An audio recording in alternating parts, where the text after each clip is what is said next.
Want to continue our coverage now as thousands of people take shelter in Florida from Hurricane Ian. Some were able to find refuge in Oregon.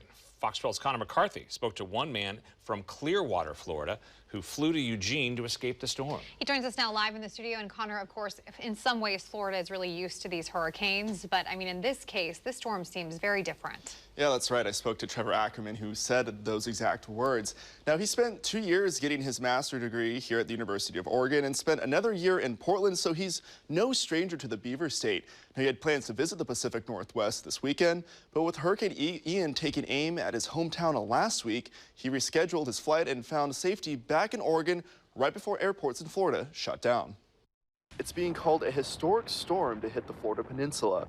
And native Floridian Trevor Ackerman took notice of the predicted power of Hurricane Ian. And Tampa Bay hasn't been hit with a storm like that in over 100 years. So. Trevor says leading up to the storm, his community was preparing like they usually do, buying non-perishable food and extra water, boarding up windows, and filling up on gas. But the strength of Ian had Trevor concerned. A lot of it is very low-lying. It floods during high tides and without rain, let alone a foot or more of rain and 8 to, however big the storm surge is going to end up being. Seeing the hurricane grow, Trevor rebooked his flight to Oregon to get out of the storm's path, leaving friends and family behind.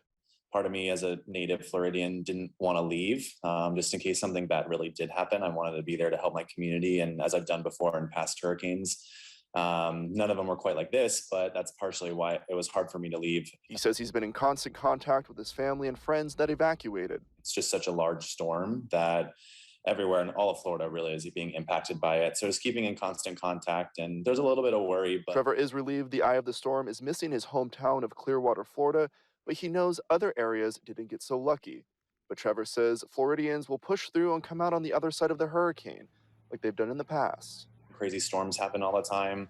It's just a part of the culture in Florida, is knowing that hurricane season is here and that anything can happen, and just being prepared for that. And I think that's a lesson that a lot of people who move there learn very quickly is it's not a joke.